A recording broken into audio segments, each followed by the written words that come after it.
जय श्री राम।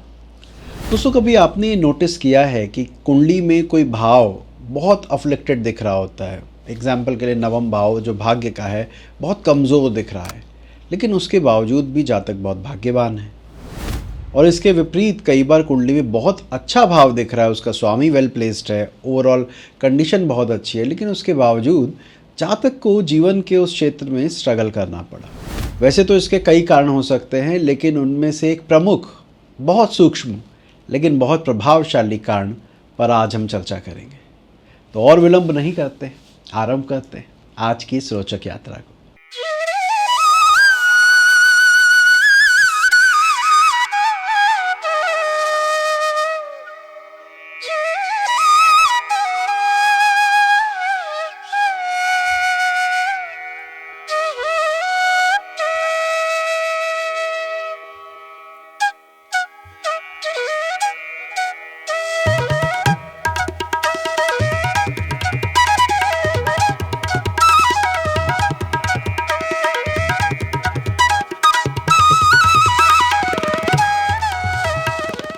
देखिए, वैसे तो जब हम कभी भी भाव के बल की बात करते हैं, असेस करते हैं किसी घर को, तो हम फोकस करते हैं कि उस हाउस में किस तरह के प्लैनेट बैठे हैं, उसका लॉर्ड कहाँ पोजिटेड है, उसके साथ किस तरह के ग्रह हैं, सिग्निफिकेटर, नेचुरल सिग्निफिकेटर जिसे हम नैसर्गिक कारक भी कहते हैं, वो कहाँ बैठा है। इन सब में एक चीज़ जो मैंने देखा है सामान्यतः हम छोड़ देते हैं, वो है भावेश का राशि अधिपति। अब ये क्या भला है भाई? हम जानते हैं हमारी कुंडली में 12 भाव हैं और अलग अलग ग्रह उन भावों के स्वामी बनते हैं। जैसे अगर मेरा सिंह लगन हुआ तो मेरा धन का स्वामी बुध बनेगा, मेरे छोटे भाई बहनों का शुक्र बनेगा, मेरी माँ का मंगल बनेगा, क्योंकि चौथे भाव में वृश्चिक राशि आएगी। ये हो गए भावेश। भावेश जिस राशि में बैठते हैं उसका स्वामी, यानी अगर बुध सिंह लगन की पत्रिका में बुध अगर एक मान लेते हैं उदाहरण के लिए तुला में बैठा है, तो हम कहेंगे धनेश का राशि अधिपति शुक्र है। तो ये जो राशि अधिपति है इसको जनरली नज़रअंदाज कर दिया जाता है। वो कहाँ बैठा है, किन के साथ संबंध बना रहा है, उस पर फोकस नहीं किया जाता। आप सोचिए, कई बार मैंने देखा है, आज एग्जाम्पल चार्ट में भी मैं आपको दिखाऊंगा, किसी भाव का स्वामी कमज़ोर है, उस भाव में क्रूर ग्रह बैठे हैं, भाव का स्वामी भी वेल प्लेस्ड नहीं है, लेकिन उस जिसकी राशि में वो बैठा है, अगर वो राशि अधिपति कुंडली के अच्छे भावों में बैठ जाए, अच्छे भावों के स्वामी के साथ बैठ जाए, तो भी इनडायरेक्ट रूप से ही सही वो कनेक्शन बनाता है, वो स्ट्रेंथ गेन करता है और वो स्ट्रेंथ उस भाव के स्वामी को देता है जो उसकी राशि में बैठा है। उदाहरण के लिए मेष लगन की कुंडली से समझते हैं। मान लीजिए किसी जातक की मेष लगन की कुंडली है, उसमें भाग्य भाव का विचार 9वें भाव से जैसा हम जानते होता है, वहाँ 9 नंबर की राशि होगी जिसे हम धनु राशि कहते हैं। अब धनु राशि का स्वामी थोड़ी देर के लिए हम ये मान के चलते हैं मकर राशि में बैठा है। मकर राशि में बृहस्पति नीच माना जाता है। लाल किताब और कुछ ग्रंथ ये भी मानते हैं कि दशम भाव में बृहस्पति बहुत शुभ फलदायक नहीं है। उस कुंडली में लग्नेश कौन होता है मेष लगन में? तो मंगल होता है। अब हमने देखा कि मेरे भाग्य का स्वामी कमज़ोर होके बैठा है, नीच होके बैठा है, और वो शनि की राशि मकर में बैठा है। उसी पत्रिका में अगर मंगल और शनि की युति हो रही है, तो यकीन मानिए कि जो ये भाग्य स्थान का स्वामी जो शनि की राशि में बैठा है, उसको भी स्ट्रेंथ मिलेगी, क्योंकि जिस राशि में वो ग्रह जाके बैठा है उसका अधिपति लग्नेश, स्वयं लग्नेश के साथ जुड़ रहा है। तो कहीं ना कहीं इनडायरेक्टली ही सही भाग्य के स्वामी के साथ उसका संबंध बनेगा। तो राशि अधिपति कौन है और वो कहाँ बैठा है, इसको ज़रूर देखना चाहिए। एक एग्जाम्पल चार्ट आपको और दिखाता हूँ। वैसे इसको मैं ब्रेक करके 2-3 पॉइंट में आपको कवर करके दूंगा, लेकिन अगर पहले समझाना हो कि हम बात क्या कर रहे हैं तो इस कुंडली को ध्यान से देखिए जो अभी आपकी स्क्रीन पर आ रही है। ये कुंडली है सिंह लगन की। सिंह लगन में भाग्य का स्वामी बनता है मंगल। वो मंगल इस पत्रिका में उच्च का 6ठे भाव में मौजूद है। लग्नेश पर ध्यान दें तो लग्नेश दिग्बल के साथ दशम भाव में 2 शुभ ग्रह शुक्र बुध के साथ विराजित है। बृहस्पति की दृष्टि उस पर डायरेक्ट आ रही है। तो यानी कुल मिलाकर लग्नेश दिग्बली होकर दो दो शुभ ग्रहों के साथ बैठकर तीसरे शुभ ग्रह से दृष्ट होकर एक बहुत ही अच्छा योग बना रहा है। अगर इस योग में कोई आँख का कांटा बोल लो या कुछ एक ऐसी चीज़ जो प्रॉब्लम देती हुई नज़र आ रही है, वो है शनि। शनि इस लगन के लिए षष्ठेश और सप्तमेश होता है। हम जानते हैं कि सूर्य और शनि की युति हो तो दोनों ही प्लैनेट कोई बहुत अच्छी स्थिति में नहीं कहलाते, दोनों ही अनकंफर्टेबल फील करते हैं एक दूसरे के साथ बैठकर। इस स्थिति में हम ये कह सकते थे कि शनि ने इस रंग में भंग डालने वाला काम किया है, क्योंकि तीनों शुभ ग्रह का प्रभाव मेरे लग्नेश पर, मेरा लग्नेश दिग्बल युक्त, लेकिन कहीं ना कहीं शनि यहाँ पर वो प्रॉब्लम क्रिएट कर रहा है। भाग्याधिपति भी बली है, लगन को देख रहा है, वो ओवरऑल अच्छा योग बना रहा है। लेकिन अगर मैं यहाँ पर ये कहूँ कि भाग्य का स्वामी जिसकी राशि में गया वो शनि लग्नेश से युति करके इस जातक के भाग्य स्थान को और बल दे रहा है, तो ये गलत नहीं होगा। हम यहाँ पर ये भी कह सकते हैं और कहना चाहिए कि नवमेश जिसकी राशि में गया है वो भी तीन तीन शुभ ग्रहों से दृष्ट लग्नेश के साथ मौजूद है। ये भी भाग्य वृद्धि के योग दिखाता है। ये पत्रिका जिसकी आप देख रहे हैं वो जातक है बॉबी जिंदल, यूएस के मेयर रह चुके हैं, यूएस के डिस्ट्रिक्ट के, और अपनी लाइफ में अपनी मेहनत से स्ट्रगल करके ऐसा बहुत कुछ अटेन किया जो इनको भीड़ से अलग करता है। तो भाग्य ने साथ दिया, भाग्याधिपति बली था, शुभ ग्रहों का लग्नेश पर प्रभाव था, लेकिन ये शनि ने भी शुभ रोल ही यहाँ पर प्ले किया।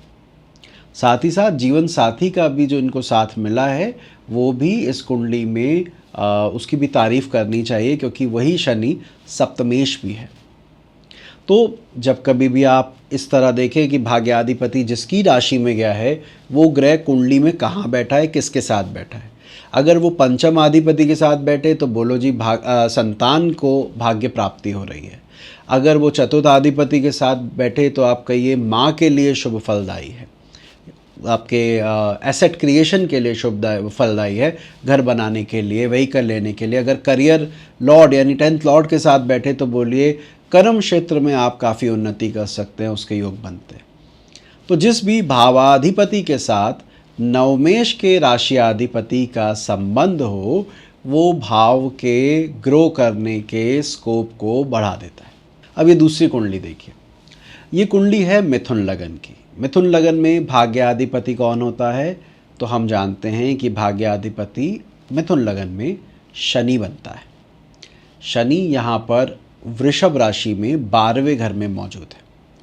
12वें घर में भाग्याधिपति का जाना, लगन को नहीं देखना, लग्नेश को नहीं देखना, वक्री हो जाना, ये सब इंडिकेट करता है कि कोई बहुत ज़्यादा लकी कहने, इस जातक को बहुत ज़्यादा लकी कहने में हमें थोड़ी कोताही बरतनी चाहिए, थोड़ा सोचना चाहिए कि क्या कह सकते हैं, क्योंकि भाग्याधिपति तो ना तो लगन से संबंध बना रहा है ना लग्नाधिपति से संबंध बना रहा है। हालांकि वो वहाँ से अपनी दशम दृष्टि से, क्षमा कीजिएगा, वापस नवम भाव को देख रहा है, पर लगन लग्नेश से उसका कोई डायरेक्ट कनेक्शन नहीं बना। पर वही जो आज आपको बता रहा हूँ मैं, राशि अधिपति पर ध्यान दें तो शनि शुक्र की राशि में है। वो शुक्र लग्नेश के साथ मौजूद है, जो ये इंडिकेट कर रहा है कि इनडायरेक्टली ही सही ये कनेक्शन बन रहा है। लग्नाधिपति को भी साथ मिल रहा है भाग्याधिपति का। ये पत्रिका जिसकी आप देख रहे हैं वो है स्वर्गीय अभिनेता राजेश खन्ना। कहते हैं कि फिल्म इंडस्ट्री में ये पहले सुपरस्टार थे और इनके चार्म की बहुत तारीफ़ें सुनने को मिलती है। हालांकि उस एरा के हम हैं नहीं, लेकिन जो हमारे बड़ी जनरेशन है वो बताती है कि लोग दीवाने थे, पागल थे इस अभिनेता के पीछे। तो अगर हम उस तरह देखें तो भाग्याधिपति का संबंध लग्नेश से हो रहा है। साथ ही साथ वो पंचम अधिपति की राशि में बैठा है। पंचम और द्वादश में एक ही ग्रह की राशि होते शुक्र की। तो यहाँ पर जो नवमेश का राशि अधिपति है वो लग्नेश का मित्र भी है। जिससे पहले चार्ट डिस्कस हुआ था वहाँ पर लग्नेश का वो शत्रु था शनि, लेकिन यहाँ पर तो एक और एडवांटेज मिल गई कि जो आया है नवमेश का राशि अधिपति बन के वो लग्नेश का मित्र है। तो यहाँ पे इस योग को और बल मिलेगा।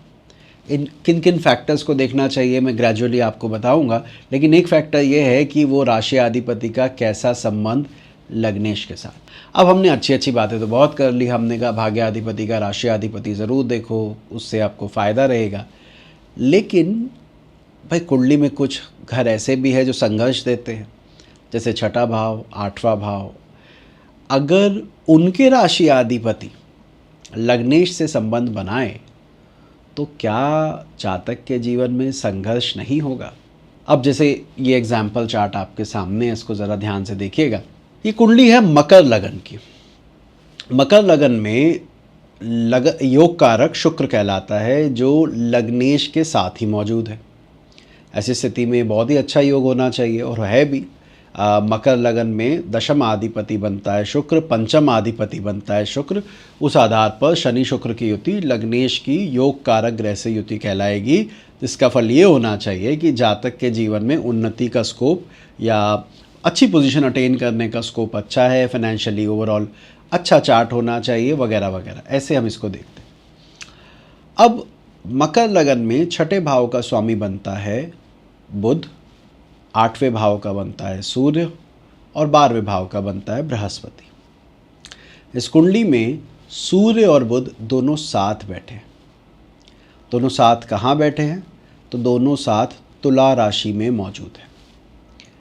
यानी छठे और आठवें के मालिक का राशि अधिपति, दोनों की युति है, और दोनों का राशि अधिपति शुक्र बना, जो लग्नेश के साथ है। क्या अब भी यही कहा जाए कि योग कारक ग्रह के साथ शनि का संबंध है तो बड़ा अच्छा फल रहेगा, या थोड़ा सा स्केप्टिकल होने की ज़रूरत है कि भाई छठे आठवें के मालिक को मैं अपनी राशि में कैरी कर रहा हूँ, तो कहीं ना कहीं छठे आठवें के फल बीइंग अ होस्ट मुझे देने ही होंगे। इस आधार पर, और वैसे जिसकी कुंडली आप देख रहे हैं वो जातक अपने करियर को लेके काफ़ी कंसर्न और परेशान रहता है। इनका ये मानना है कि जिस तरह से उन्नति इनकी होनी चाहिए थी वो नहीं हो पाई, और बार बार हर्डल्स का सामना इनको रूटीन बेसिस पे करना पड़ता है। यहाँ पर अगर आप ऐसे देखें कि तीसरे भाव में बैठा गुरु, जो कि 12वें का स्वामी है, वो भी शनि को देख रहा है, और छठे आठवें के मालिक शुक्र की राशि में वो लग्नेश के साथ है। तो मेरा लग्नेश 6, 8, 12 के भावाधिपतियों के साथ कनेक्टेड है। 12th लॉर्ड के साथ तो डायरेक्टली ही 9th एस्पेक्ट आ रही है, और सन एंड मरकरी का मैंने बताया वो जिसकी राशि में है, उस वजह से। तो यहाँ पर जो ये बड़ा अच्छा योग दिख रहा था कि अरे महाराज शनि और ये साथ बैठे हैं, ये बड़ा फ़ायदेमंद है, आगे जाके बहुत उन्नति देगा, यहाँ पर वो प्रॉब्लम क्रिएट करने वाला बना। इतना ही नहीं, हम लग्नेश के साथ कनेक्शन देख रहे हैं। मैंने बीच में बोला भी था इस वीडियो के कि अगर भाग्याधिपति का राशि अधिपति किसी भी भाव में बैठा हो किसी और प्लैनेट के साथ, तो वहाँ पर भी लक सपोर्ट करेगा। वो जहाँ की लॉर्डशिप लेके बैठा है उस पर उसका असर आएगा। अब मुझे पता है यहाँ दर्शक सवाल बोलेंगे, सर अगर वो अकेला बैठा हो तो, क्योंकि मोस्टली अकेला भी बैठ सकता है, ज़रूरी नहीं है कि हर बार युति करे। अगर युति नहीं है तो वो जिस भाव में बैठा है उसके साथ उसे कनेक्ट कीजिए। सेकेंड हाउस में बैठा है तो फाइनेंस के लिए बोलिए अच्छा है, फिफ्थ हाउस में बैठा है तो एजुकेशन के लिए बोलिए अच्छा है, सेवन्थ हाउस में बैठा है तो मैरिड लाइफ के लिए बोलिए अच्छा है। तो हमें ये देखना होगा कि वो राशि अधिपति कहाँ बैठा है। अब मुझे पूरी उम्मीद है नियम तो आप समझ गए होंगे, और अभी कुंडलियाँ खोल भी ली होंगी, देख भी रहे होंगे कि हमारा नवम का राशि अधिपति कहाँ बैठा है। देखना भी चाहिए, चेक करके बताना ज़रूर कमेंट सेक्शन में। लेकिन मैं यहाँ पर 2-3 चीज़ें आपके साथ शेयर करना चाह रहा हूँ कि ये प्रिंसिपल कहाँ कहाँ कम प्रभावशाली हो जाता है। सबसे पहले तो जो नवम का राशि अधिपति या जो भी अच्छे भाव का राशि अधिपति है, उसके बल पे जाने से पहले 9th लॉर्ड के अपने बल पे भी तो जाए। वो ग्रह खुद क्या प्रॉमिस कर रहा है। देखिए, कनेक्शन होना मतलब वो जो देना चाहता है वो एज अ मैसेंजर राशि अधिपति के थ्रू आपको दे पाएगा। पर अगर वो स्वयं बहुत कमज़ोर है, अच्छे भाव का अधिपति, चाहे वो भाग्य का स्वामी होकर हो, जैसे मैंने कहा 9th लॉर्ड की यहाँ ज़्यादा चर्चा हुई है तो 9th लॉर्ड ही मान के चलते हैं। अगर 9th लॉर्ड में खुद में कम जान है तो फिर इस योग के बहुत शुभ फल मिलने में परेशानी आएगी। संबंध तो बना, लेकिन फिर भी वो लेवल वो अटेन करने में थोड़ा स्ट्रगल करना पड़ेगा, दिक्कत आएगी। तो पहले तो उस भाव के लॉर्ड पे देखिए कितनी जान है जिस भी भाव का विचार करें। दूसरा, राशि अधिपति से लग्नेश का संबंध क्या है, जो मैंने एग्जाम्पल चार्ट में ही बताया कि अगर सूर्य शनि साथ बैठ रहे हैं तो दे तो रहा है लेकिन देना चाहता नहीं है। कहने का मतलब है कि एक ऐसा ग्रह जो लग्नेश का मित्र नहीं है साथ बैठा है तो वो स्ट्रगल तो देगा, परेशानी देने की कोशिश भी करेगा, बट क्योंकि मेरी राशि में आपकी कुंडली के शुभ ग्रह आके बैठे हुए हैं, अच्छे भाव के स्वामी बैठे हुए हैं, तो अंततोगत्वा मुझे देने पड़ेंगे, मुझे वो चीज़ उसके साथ कनेक्ट करनी पड़ेगी, यानी वो रिज़ल्ट मुझे as a messenger pass on करना पड़ेगा। लेकिन अगर रिलेशन मित्र वाला है तो फिर तो क्या कहेंगे, वो चार चांद लग जाएंगे, सोने पे सुहागा हो जाएगा कि भैया वो देना भी चाह रहा था और वो दे भी पाया मित्र राशि होने की वजह से। इसके अलावा एक और चीज़ है जो बहुत महत्वपूर्ण है कि उस राशि अधिपति की जो 2 राशियाँ है उसमें कोई और प्लैनेट भी बैठा है क्या। अब मैंने तो आपको कहा देखो नवमेश कहाँ है, नवमेश का राशि अधिपति कौन बना, वो लग्नेश के साथ बैठा है, और समझ में भी आता है, सिंपल नियम है, आप लगाएंगे लगेगा भी और मज़ा भी आएगा कि हाँ यार ये मेरा भाग्य एक्टिव है, मुझे दिख रहा है कि परमात्मा की कृपा से मुझे मिला अच्छा है। लेकिन अगर उसी राशि स्वामी की दूसरी राशि में कोई और चैलेंजिंग हाउस जो संघर्ष देते हैं उनमें से किसी घर का मालिक बैठ गया तो देखिए ज्योतिष में चीज़ें न्यूट्रलाइज नहीं होती कि एक अच्छे घर का बैठा है एक बुरे घर का बैठा है तो फिर दोनों को कट के माइनस माइनस प्लस कर दो, या कह दो कि भैया दोनों नेगेटिव, एक नेगेटिव माइनस प्लस न्यूट्रल कर दो, वो नहीं होने वाला है। आपको दोनों के फल मिलेंगे क्योंकि कर्म आपने पिछले जन्म में इसके भी किए थे उसके भी किए थे, तो वो भी मिलेगा और ये भी मिलेगा। लेकिन कहीं ना कहीं उसको नज़रअंदाज मत कीजिए। अगर मान लीजिए एक एग्जाम्पल के लिए मैं आपको समझाता हूँ, हम सिंह लगन ले लेते हैं। सिंह लगन में मैंने देखा भाग्याधिपति बनता है मंगल। हमने देखा मंगल किस राशि में गया, मंगल राशि में बैठा था मिथुन में थोड़ी देर के लिए, और कन्या में बैठा था शनि। अब शनि सिंह लगन के लिए 6ठे भाव का अधिपति है। अब सूर्य की बुध से युति हो गई तो हम खुश होने लगे कि अरे भाग्याधिपति जिसकी राशि में है वो लग्नेश के साथ है तो मेरा भाग्य तो बहुत प्रबल हो गया। पर हमें ये नहीं भूलना चाहिए कि उसी कुंडली में 6ठे का मालिक भी बुध की राशि में है महाराज, तो अगर वो तुम्हारे लग्नेश के साथ बैठा है तो फल तो वो भी देगा ना, उसको छोड़ कैसे देंगे आप, उसको भी कंसीडर करना होगा। तो ये एक तो इस चीज़ को ज़रूर देखिएगा जब भी ये नियम आप प्रैक्टिकली लगाने की कोशिश करें। एक ये युति किस भाव में हो रही है वो बहुत मैटर करता है, क्योंकि देखिए जैसे एक एग्जांपल के लिए नवम अधिपति अगर कुंडली के 10th हाउस में बैठा है और फिर 10th लॉर्ड लग्नेश के साथ है तो मेरा भाग्य उदय जो होगा वो मेरे कर्मों से होगा, मेरी मेहनत से होगा, क्योंकि मैसेंजर 10th लॉर्ड है।